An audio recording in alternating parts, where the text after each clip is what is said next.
Hey guys, welcome to Irish Medieval History. And today I'm back with Kevin, where we're going to be covering the topic on religion, rituals, and what's the last bit? Symbolism in early medieval Ireland. Well, medieval Ireland in general. Kevin, how are you keeping today? How are you doing? I'm not too bad, thanks. I'm happy to be back. Nice. And we're all glad you're back on the channel again today, especially with the expertise you bring to the channel in your early medieval laws. Thanks very much for coming back on today, Kevin, and I hope you're doing really well. Thanks for inviting me. Get on to the old questions there, if you don't mind. First and foremost, how did the arrival of Christianity transform the rule of pagan sacral kingship in Ireland? Yeah, it's a great question because when Christianity arrived on the island, it kind of upended everything, including like the traditional attitudes towards kings, which if you can appreciate how important kings were to the society, you'll understand that this was kind of a very disruptive moment in Irish history. And it all started with the arrival of St. Patrick. Well, some people say that there was Christianity on the island before St. Patrick arrived, and his mission was actually to come and preach to the Christians already living in Ireland. But he was given a divine mission. He was a slave on Ireland, and then he escaped back to Wales. I think he was from Wales, and that's where he had a dream, and he heard the Irish people calling him to come back and preach the Christian. But in pre-Christian Ireland, kings were seen as semi-divine mediators between people and gods. So they kind of fulfilled this semi-druidic role. Their role was symbolic because they were seen as sacred. So we think of kings today as people who go out on war and, take property and things like that. But in early Ireland, pre-Christian Ireland, they also had this semi-divine role. So they were kind of like priest kings. And they were kind of like priest kings, and they were responsible for ensuring things like fertility, prosperity, cosmic order through rituals, and the legitimacy often hinged on mythological descent from previous rulers, even mythological descent from the gods. So Christianity redefined this role by emphasizing moral governance under God rather than pagan deities. So kings were no longer divine, but they were divinely ordained by the church, and the church sanctioned their rule. And it kind of got to a point where it was very difficult to be a king if you were not in favor with the church. And this shift kind of diminished the role of the king over time. This shift kind of diminished the role of the king over time, and what I mean by that is it diminished their ritualistic functions, and it transferred the spiritual authority to bishops and abbots.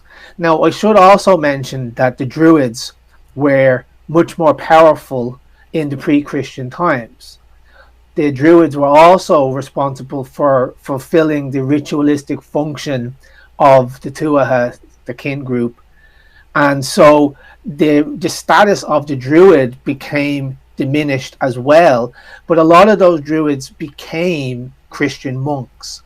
A lot of the Druids it kind of, I would say, supplanted the Druidic movement. And I don't know if I would imagine that this was, all the records that come down to it say that it was peaceful, okay?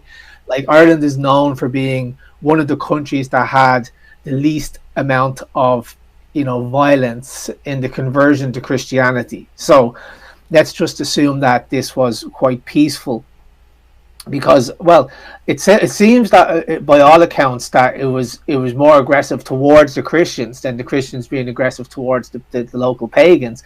And I know that because 𝐾𝐥𝐻, which is do you know what county 𝐾𝐥𝐻 is? Is it Wicklow or Wexford or something like that? That means Church of the Toothless One. And this was a guy who came with St. Patrick, and he went to the area to start preaching, and he was beaten and they knocked his teeth out. So that's where he got his nickname. But he came back to the area. He was determined. He came back to that area and he set up a church, and that's called 𝐾𝐥𝐻 now. So even though this is going on in the background, pagan elements still persisted in Christianized form. So, for example, the hill of Tara was reinterpreted as a Christian center, and monasteries like Armagh, tied to St. Patrick, became key allies, granting ecclesiastical legitimacy in exchange for land grants and protection. And there's a lot of manuscripts that talk about this. There's Adaman's Vita Columbae, which is the life of Columba. Also, O'Murdoch's Life of Patrick. So Christianity sort of reoriented kingship towards a moral and administrative role, and it integrated secular power into a Christian framework while preserving symbolic continuity. Absolutely fascinating, and a really deep answer there. Thanks for that one, Kevin.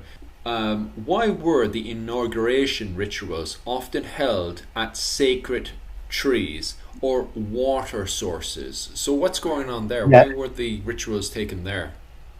Yeah, this is a great question, because it just opens up so much of, I can go so many directions with this.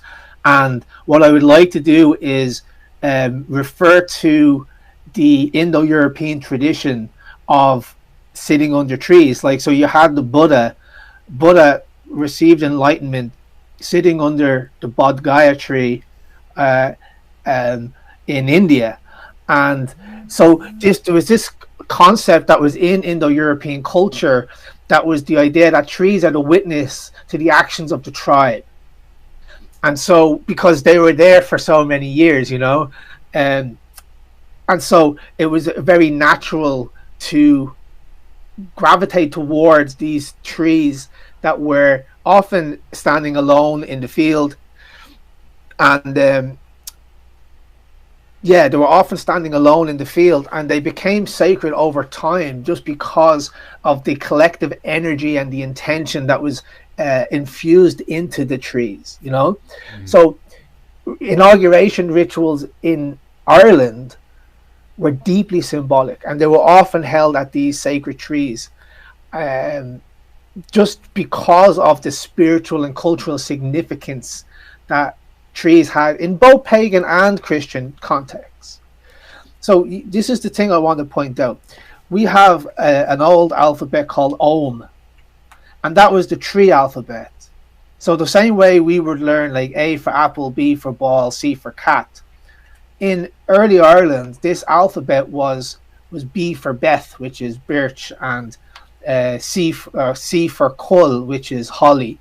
And so there was a correlating tree for each letter of the alphabet. And there was, I think, 25 letters of the alphabet. So the billa was typically an ancient oak or ash, and it was revered as a cosmic axis connecting earth, sky, and the other world. It also embodied the Tua's prosperity and continuity. So sites like Philip Ó'hAodha at Tara were focal points for royal ceremonies, where a king's inauguration affirmed his bond with the land and supernatural protectors. rituals at these sites, such as also the sacred wells, like there was also they revered the well, and rituals would build up around, walking around the tree several times while saying a mantra or drinking from the sacred well.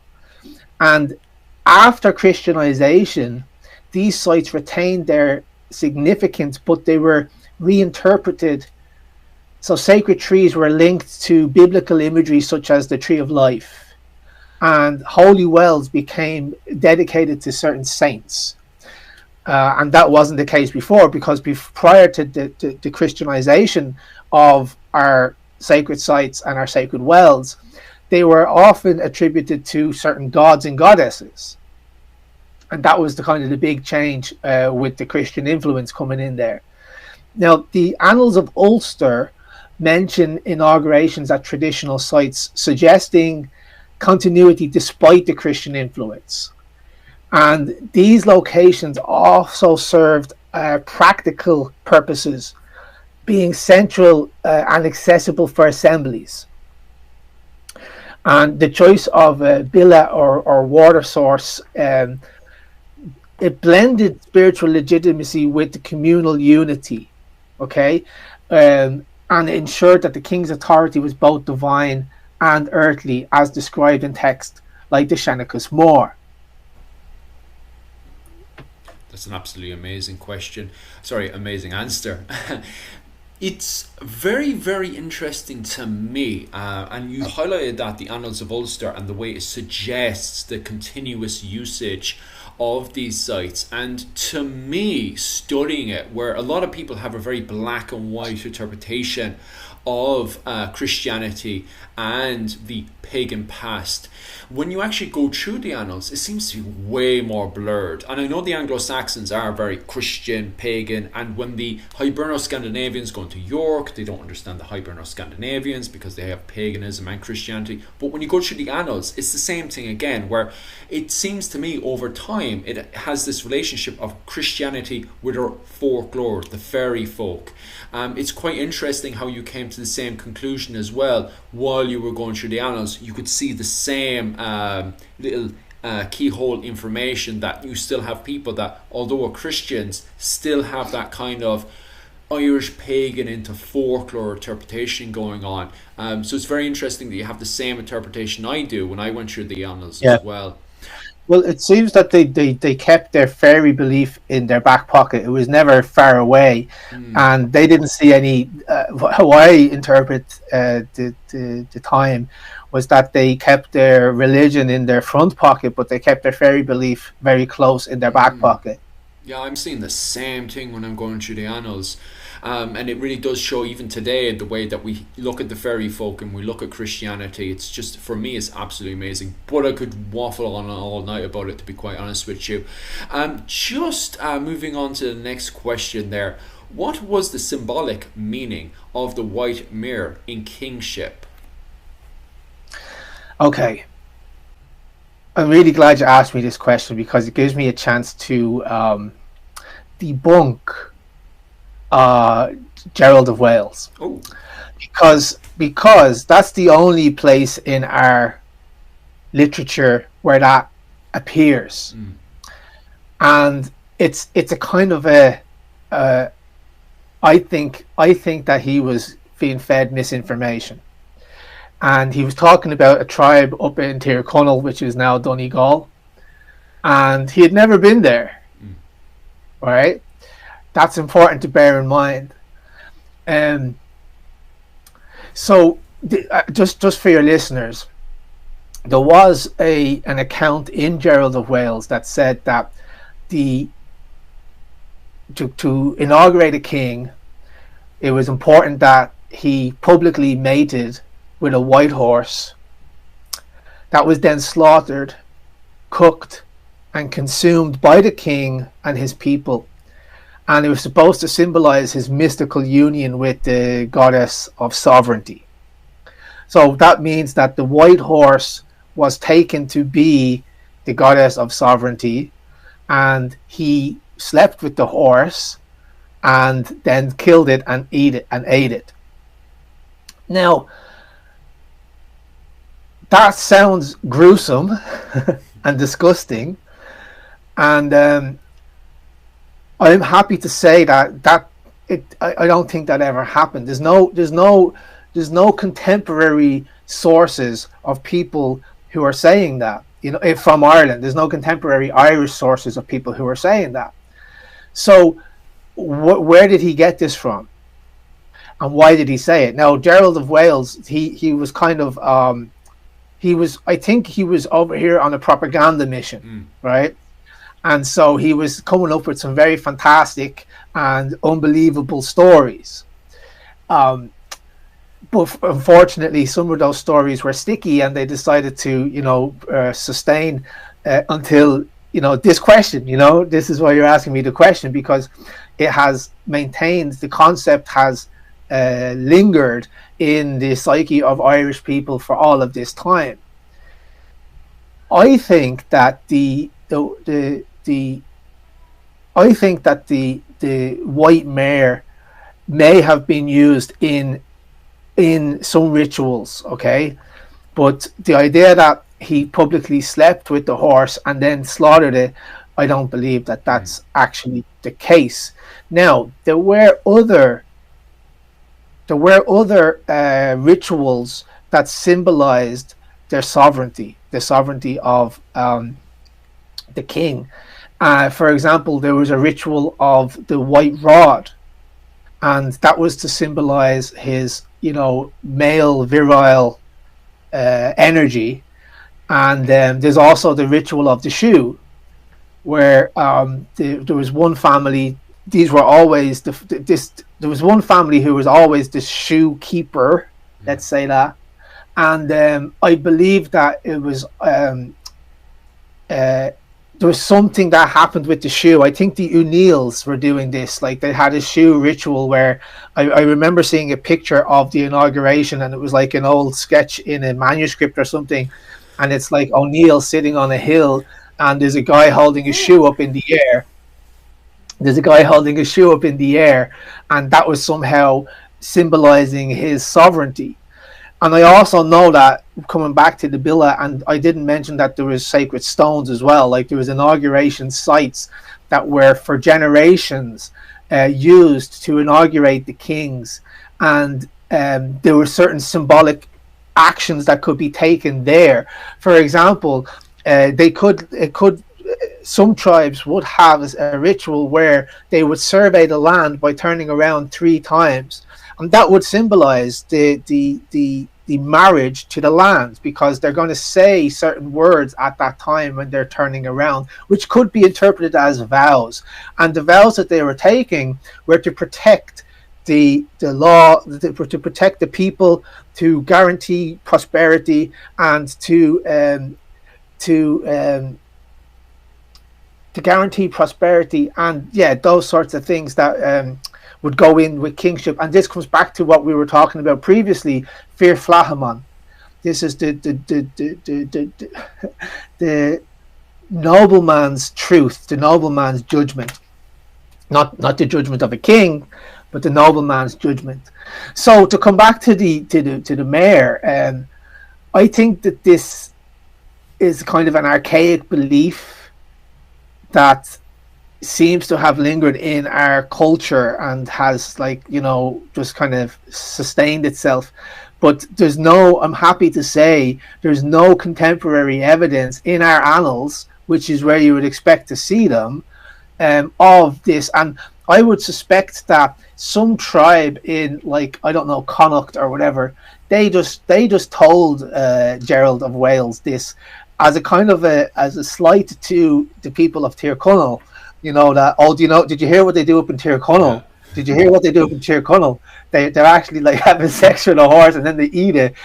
And I think there's quite a few stories in Gerald of Wales' account of his journeys in Ireland that are fantastical and not believable. So if that's the case, why would we believe everything that he wrote? Oh, definitely, 100% agree with you.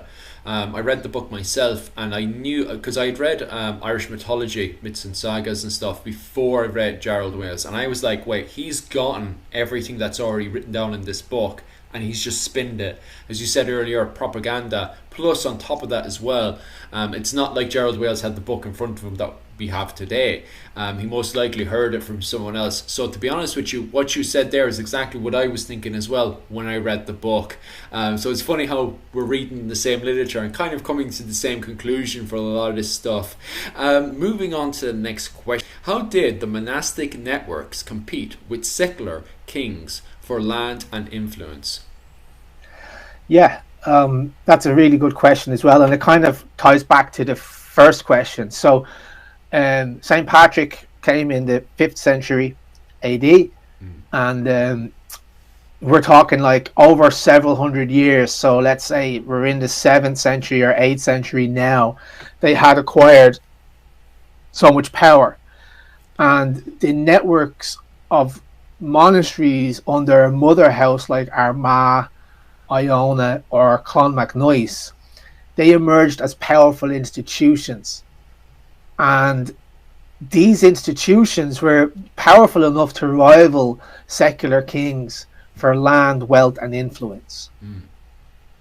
So they were. I think I said this was in the 7th or 8th century, but we see the first signs of these networks being established from the 6th century, and they controlled vast estates, and most of these estates were donated by the kings, seeking spiritual favor or political alliances, political sanction as well,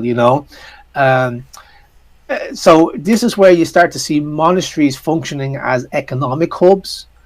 They're managing agriculture, trade, scriptoria, and the abbots wielded power comparable to regional kings. And this created tension because the secular kings were now competing with these monasteries for resources and loyalty. So, for example, Armagh's claim to primacy tied to St. Patrick demanded tribute called the Coin Fátric, which is the tax of Patrick. And this rivaled royal levies. Kings granted lands to secure monastic support, and that's seen in the Additamenta to the Book of Armagh, which records royal donations. But monasteries challenged royal authority by offering sanctuary to fugitives or excommunicating kings who violated church rights, and there's some accounts of that recorded in the Annals of Ulster. So the network's wealth and independence made them political players. Like abbots negotiated with kings, mediated disputes, and even led armies. So kings, on the other hand, they sought to control monasteries by installing relatives as abbots. And that's a practice that's criticized in texts like the Navigatio Sancti Brendani. And this competition reshaped Irish governance, and it really reshaped the landscape of Ireland, the very political nature and the social order of the island. And that was a dynamic that persisted up until the 12th century church reforms. It's fascinating, and definitely well worth to dive in, especially with the next question I'm going to bring up there, which is, why did kings like Diarmaid MacCurbal clash with saints like 𝐶ullm-Cill? Yeah, it's a great question. Well, just to explain, Diarmaid MacCurbal was, I believe, an O'Neill chieftain, powerful O'Neill chieftain, and reputed as the High King of Ireland. And he was living in around the 6th century, which was also the time of 𝐶ullm-Cill. And the disputes arose basically as a response to what I was just talking about, this clash between secular and ecclesiastical power. And there's a couple of examples of how this clash spilled over into the real world. For example, you may have heard the judgment, "To every cow belongs its calf." Well, that was Dermot's judgment against 𝐾𝐺𝐻. Just for your listeners, the story goes that there was two saints, Saint Finbar and Saint 𝐾𝐺𝐻. Saint 𝐾𝐺𝐻 copied the manuscript, the Psalter of Jerome, without permission, and this was the first copyright case ever recorded. And the Saint Finbar, he was not happy with this, so he called on Dermot Ó'hAodha as the Brehon, as the judge, and Dermot gave the judgment: "To every cow belongs its calf. To every big book belongs its little book." Right? So this is asserting secular law over ecclesiastical. Another conflict arose when Dermot executed a prince under 𝐾𝐺𝐻's protection, violating the saint's sanctuary. And these acts provoked 𝐾𝐺𝐻 then to rally his allies, and it allegedly contributed to Dermot's defeat at the Battle of Cuildreimhne in 561 AD.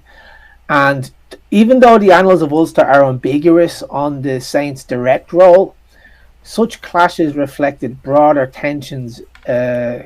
Kings were rooted in traditional warrior culture. They prioritized political control and tribute, while saints wielded spiritual authority, demanding moral obedience and church privileges. 𝐾𝐺𝐻 then left the island and went and set up a monastery in Iona. And as abbot of Iona, he demonstrated monastic power. And that rivaled the royal authority through things like land ownership, influence over the 𝐶𝐻𝐿. And these disputes often resolved themselves through negotiation and ecclesiastical sanctions, but they highlight the shifting power dynamics between Christianity, how it redefined kingship, and it forced rulers to kind of reorientate themselves and navigate themselves in this new, what we would call like a moral landscape. Fascinating. And an absolutely amazing answer to have, definitely from a different perspective that I normally take it from when it comes down to dealing with the relationship between 𝐾𝐺𝐻 and Diarmaid mac Curbal around 550 and obviously 561 with the Battle of the Bull. How did the Shanachus Moore legal texts reconcile Christian and Breton law principles? Yeah, it's a great question, and the interesting thing about the Shanachus Moore is that it's attributed to St. Patrick, but it wasn't written until like 200 or 300 years after Patrick had been on the island. So how accurate, how much can we trust that it was written by St. Patrick? And I think that was done by the certain priests and their ecclesiastical powers in order to legitimize what they were doing. And why do I say that? Because St. Patrick was revered as the saint who brought Christianity to Ireland. So it would be like an endorsement, it would be like getting a very famous person to give an endorsement today. Now, the Shanachus Moore was kind of compiled in the 7th or 8th century, and their collection of Breton law texts. It was critical. It was a critical attempt to harmonize Ireland's pre-Christian legal traditions with Christian principles, and this reflected the church's growing influence in Ireland and on the Breton law. Now, Breton law was originally rooted in oral custom, and that oral custom is something that we could call the Fennicus. Okay, and the Fennicus governed people, govern things like property, marriage, and justice through a complex system of fines, which are called 𝐼𝐸, okay, and also status-based obligations. Now, the Shanakus Moore is traditionally attributed to St. Patrick, right? But it was likely compiled by clerics to codify these laws while aligning with biblical ethics. For example, it retained traditional penalties for crimes, but introduced Christian concepts like penance, charity, emphasizing restitution over vengeance. And I think in the opening line, it was like an eye for an eye, a tooth for a tooth before St. Patrick came to the island. And so that is the law of the jungle, okay? That was the law of the jungle, and that's always available. But the Brehon law existed in order to avoid that eventuality, so that it created a system of penalties and, fines that would hopefully avoid the bloodshed, the blood feud. And it didn't always work that way. And there was no enforcement mechanism by the law, except for like outlawry, you know what I mean? That was the ultimate like kind of punishment. And that means you couldn't like rely on the law that you had shunned. Yeah. And the text prologue, like the opening lines of the text, claims Patrick purified pagan laws and removed practices like human sacrifice, but it preserved certain social structures like clientage, which was called the 𝐏𝐥𝐤. And it also elevated the church's role, granting clerics legal privileges and integrating ecclesiastical disputes into secular courts. And that's seen in the such as the rules of sanctuary, okay, that the monasteries were given kind of sanctuary status. But it balanced, the Shanakus Moore was really a text that balanced continuity and reform. So, for instance, it upheld things like polygamy, which was a common practice in Brehon law, but it encouraged monogamy per the Christian doctrine. And that's a very interesting like observation, that it was kind of like a give and take. You can have multiple husbands or wives, but we encourage it to be just a one man show, like one man, one wife, and that's it. So what it was interesting to see where the compromises were being made. It's believed that the Shanakus Moore was compiled at Armagh, and that kind of served its political aims as well, because it reinforced church authority while legitimizing kings who upheld the law. Yeah. And the Annals of Ulster reference its use in legal disputes, showing its practical impact.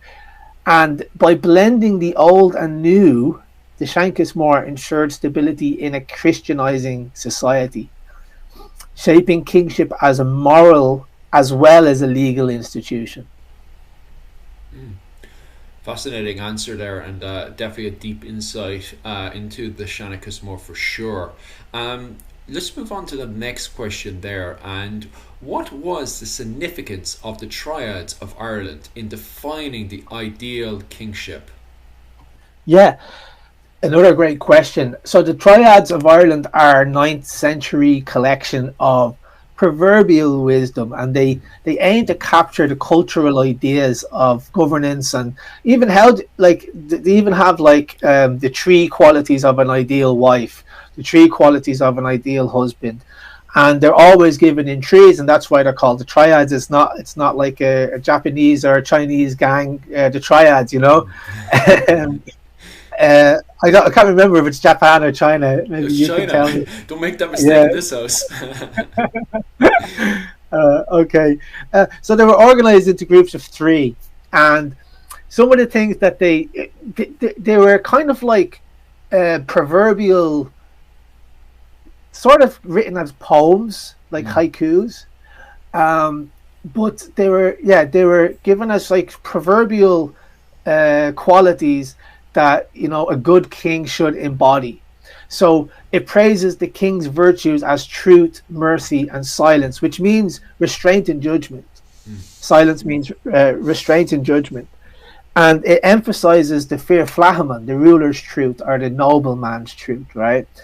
And these aim to ensure prosperity, and if you followed the triads, you could expect to have divine favor.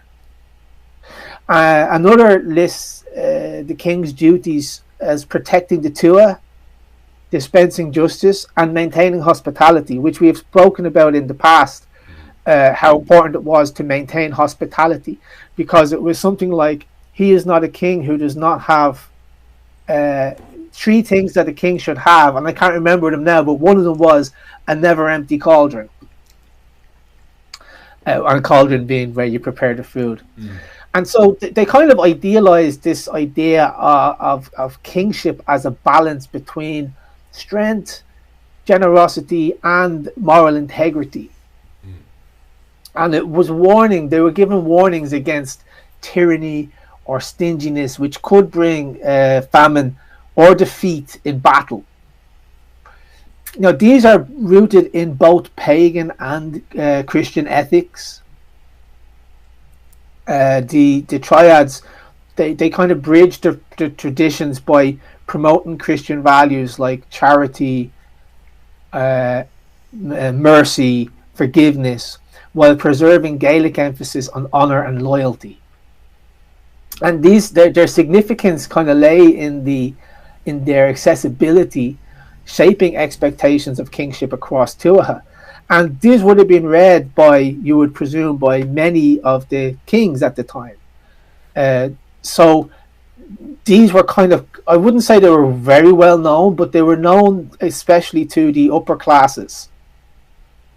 And they served as a kind of a critique, you know, holding rulers accountable to shared moral standards, and they reinforced the kind of cultural narrative of kingship as a sacred trust between the king and the 𝐴.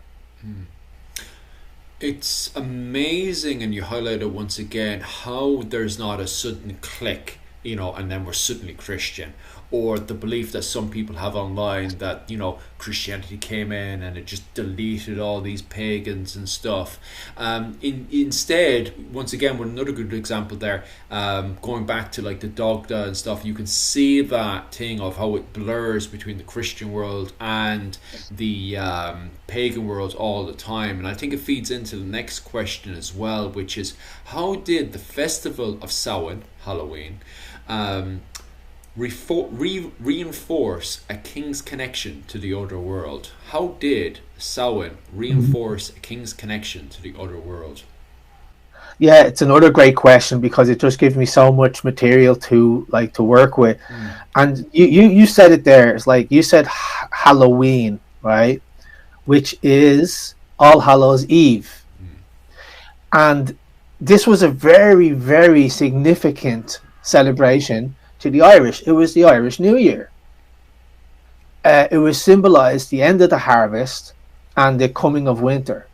And there was a belief at the time that this was a time, there were certain times throughout the year, but this was the time when there was a liminal time where the two worlds, the physical world and the other world, blended together.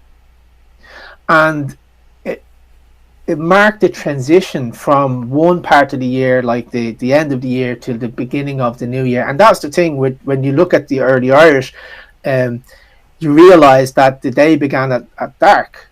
It didn't begin when the sun came up, it began when the sun went down. And this was the same sort of, this was reflected in the celebration at Samhain. Now, in the pre-Christian times, Samhain was, as I mentioned, a liminal time when the veil between the two worlds thinned. And this is, I think, why we dress up as monsters and ghosts on Halloween, because we're trying to trick the otherworldly beings to not snatch us. We're trying to disguise ourselves as them. And because there was a real fear in Ireland of the changeling, which is the concept that the otherworldly beings would come and snatch usually a child, but it could even happen to adults. Snatch an adult or child away and replace them with like kind of a copy of them. And this was very significant in Ireland, because even up until the I think 1800s, we had a case of Bridget Clary, who was burned alive by her husband and some of the people in the town, and the husband got off on a manslaughter charge because he really believed that she was a changeling. So it was very much part of the psyche, even up until relatively recent times. But anyway, the question was more about the kings and the connection to the other world. And so, yeah, kings played, as I mentioned, a sacred role. They played a central role in Samhain rituals. And this included feasts, it included bonfires and offerings at sites like Tara or Owen Maca. Now, the Mound of the Hostages in Tara is a Samhain site. It's aligned to November the 1st. It's actually like the full moon, or it might not be November the 1st, because you know the way there's a wobble. So it could be like November the 2nd or the 3rd. But at some point in early November, which is in Irish we call Samhain, at some point in early November, the Mound of the Hostages, on the sunrise, it will illuminate on the inside. So it's kind of like a calendar, you know. And you can imagine that this would have been a site for thousands of years, where, you know, our people gathered on that hill to celebrate the rising sun on the 1st of Samhain. Now, in Christian belief, Samhain was still a liminal time, when the worlds thinned and it allowed supernatural interactions. But they decided to call it All Hallows Day, which also is All Saints Day. And because we're celebrating it on the 31st of October, it's All Hallows Eve. So it's the evening before Halloween. It is Halloween because it's All Hallows Evening. And if you abbreviate that, it's All Halloween. So anyway, these kind of sacred acts, like the bonfire and offering up, you know, different sacrifices and so on, they affirmed the king's role as mediator, and they also sort of harmony and protection from otherworldly forces. So a successful Samhain festival with abundant food and communal unity, it signaled the king's 𝗵𝗺, which is royal judgment, you know, the king's noble judgment. And this was an essential act for guaranteeing prosperity for the coming year. This is where they're preparing for a long, harsh winter. And I don't know if they measured it in days or in cycles, because that was the Celtic cross, which is also a Christian symbol, but it was previously a way that there was a calendar of the year, you know, and it was divided into quarters for the 4 seasons. So this was the season of darkness. They're about to enter the season of darkness. If they had a good harvest, the granaries would be full. They'd be, you know, full of food. But if they didn't have a good harvest, that would be a poor reflection on the king's 𝗵𝗺. So after Christianization, these pagan elements were reframed. So bonfires became All Saints vigils. Now the festival retained its royal significance, even, like, you know, back then. Kings hosted great assemblies called Enoch or Enoch, at Selwan, and they distributed wealth to reinforce loyalty. And I was actually speaking to 𝗵𝗵 Brosnan the other day, and he mentioned that this was a way of creating vassalage, like clientship, that you would give as a king. You would give a gift to your vassal, and that would be a way of reinforcing that loyalty.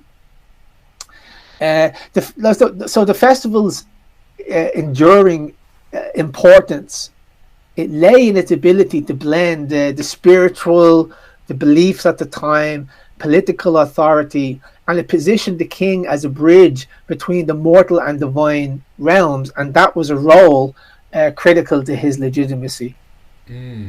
Absolutely amazing answer, and you really brought it quite literally full circle, how you have that full seasons, and then at the very end of Halloween it's kind of a review of the kingship, you know, how well did you do as a king. And it's kind of funny because I've been looking, we were talking about Diarmuid MacCurbal, and Diarmuid MacCurbal is somebody who allegedly was afraid he'd become, you know, threefolded, you know, have a threefolded debt. So that fear is always on the king himself, that if he fails his people, perhaps he'll end up having a threefolded debt. But I suppose Diarmuid MacCurbal was very unlucky in the fact he was dealing with the Justinian plague on top of that as well. So he did, of course, have that to be terrified about. But regardless, let's move on to the next question. How were relics like the Bell of St. Patrick used to legalize royal authority in Ireland? Yeah, it's another good question, and I'm just trying to think which direction to go with it. So the Bell of St. Patrick was housed at Armagh, and it was considered a very powerful symbol in early Ireland, and it was used to legitimize royal authority by linking the kings to divine and ecclesiastical sanction. So in a Christianizing society, relics like bones, bells, garments, or books associated with the saints were, and still are, believed to channel divine power. I was just up in Drogheda there last week, and I took my mother into that church where the head of Oliver Plunkett is on display, and his actually anniversary is coming up, I think in June. I'm not too sure exactly when. And there's also a piece of the True Cross in that church.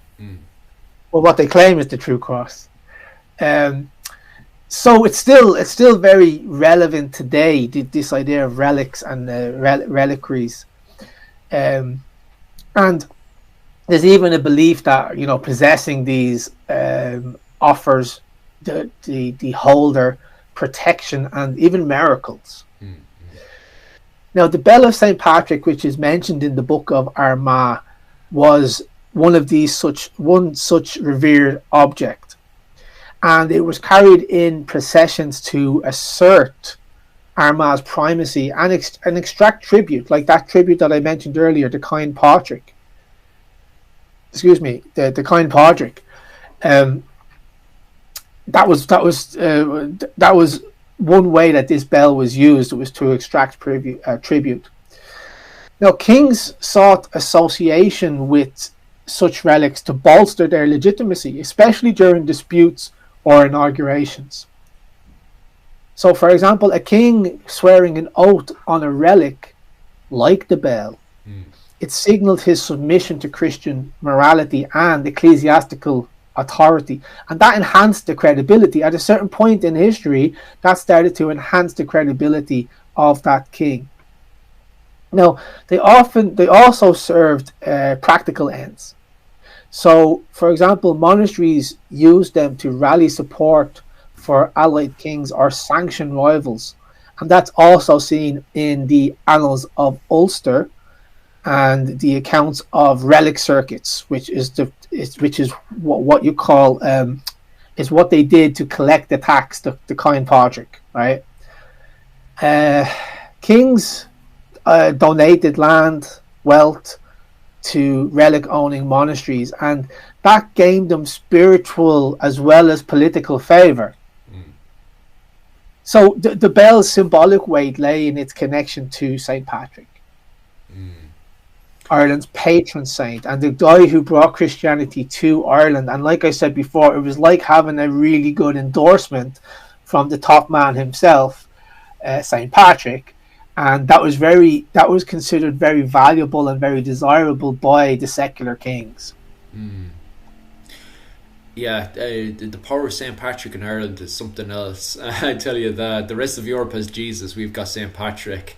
Moving on to the final question, you'd be glad to hear. Tell me this, Kev. How did the Céide reform movement critical king's moral conduct? Yeah, okay. So when you say the 𝐾𝐨, you're talking about the Culdees. And they were clients of God. So 𝐾𝐨 means sort of like a client, and they means like of God. And they were quite prominent in the 8th and 9th centuries. And they sought to renew Irish monasticism by emphasizing asceticism, scriptural study, and moral purity.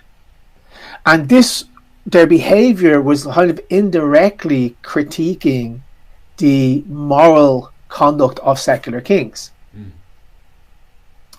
Now, it was centered in monasteries like Tallaght and Finglas, and it was under leaders like Mael Ruan.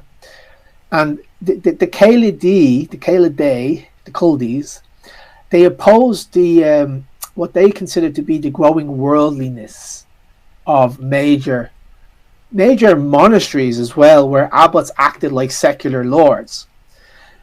So they were kind of like a retreat to the first principles, the first principles of Christianity, where Irish Christian monks were inspired by the desert monks of Egypt.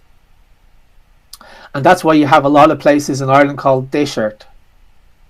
And these, how I read into the Culdees, it was like they were trying to retreat back to those first principles of asceticism, scriptural study, and moral purity. Now, the kings, as I mentioned, were often embroiled in warfare, clientage, and polygamy. And they seen that as straying away from the Christian ideals. Now, there's a couple of texts that they leave us. 𝐾𝐨, like the rule of Tallaght, and that urged rulers to emulate biblical kings, prioritizing justice, charity, and humility over ambition or violence.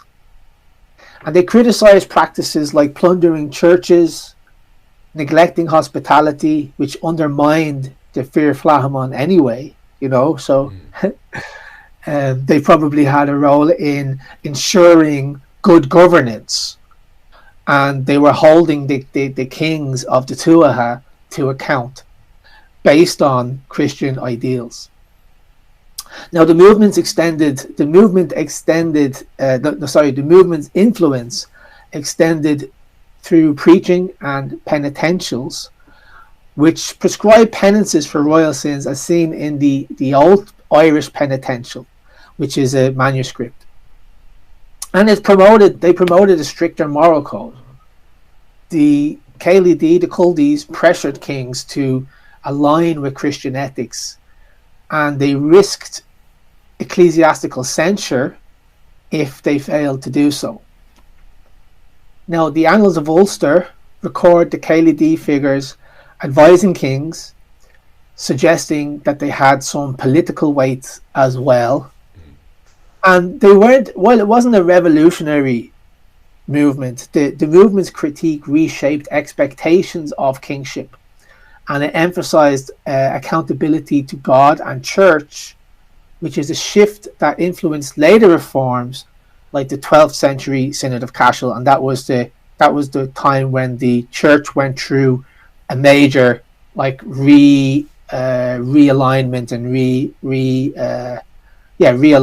and adjustment to what they were trying to accomplish.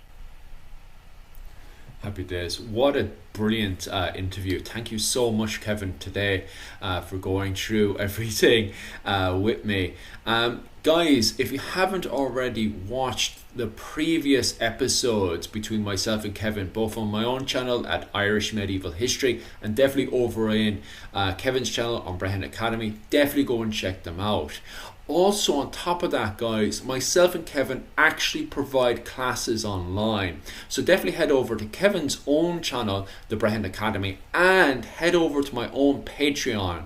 This week, I'll be covering classes on the rise of Brian Boru. So definitely check that out. The month after that, I'll be looking into the start of the High Middle Ages in Ireland, just before the arrival of the Normans. Other than that, guys, thank you so much. And Kevin, thank you so much for all these interviews. And Kevin, thank you so much for all the work you've put in and all the research you've provided for me for all these interviews and the questions I've given you. Thank you so much, Kevin. You're definitely an inspiration for the entirety of the Irish medieval community. And truly, from the bottom of my heart, thank you, Kevin, for all the work you've provided for not just myself, but all the other Irish medieval channels that really have their way paved because of you and all the work that you've provided for the last 10 years, 10, 20 years now. Is it, Kevin? It's been about 15 years, I would say, years, yeah. Since 2013, so about 12 years. Yeah. But yeah, I just want to say thank you so much for inviting me. I've really enjoyed having these conversations with you. And if you want me to come back again in the future, I'm happy to do so. Yeah, there's a lot more, especially because this weekend, oh yeah, I have to announce that to you guys as well. This weekend as well, the next few hours, myself and Rachel will be covering the myth busting. We'll be covering some of the medieval myths. And I'll definitely have Kevin back on again to cover a lot of medieval myths because, over the years, the amount I've gathered, never mind yourself, Kevin.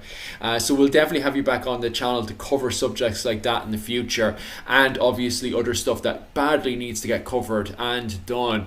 Other than that, guys, thank you so much and 𝐶𝐤𝐿 go 𝐴hAdha. Slán. Slán, no. Right.